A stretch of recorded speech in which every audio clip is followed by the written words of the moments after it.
بما أنني إبراهيم الشبالي ولدت من رحم المعاناة، أحمد البشير من رحم شنو هو ولد؟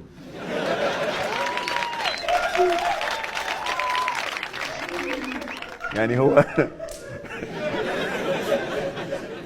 يعني هو اكو نوع من البشر، نوع يستنسخ ونوع ينشطر. انا ولدت من رحم امي. عبالي تقول ولدت من رحم المعاناة، ولدت من رحم الفقر، ولدت من رحم اسف والله العظيم سؤالك هو. انا ولدت من رحم المعاناة والفقر والساجيل في الشوارع التي عندما تشفص بها في الصيف فإنها تنقع بنطلون، وعندما تصحد وعندما تقعد صباحا في الشتاء تجدها متجمدة. فيا له من بحر جميل.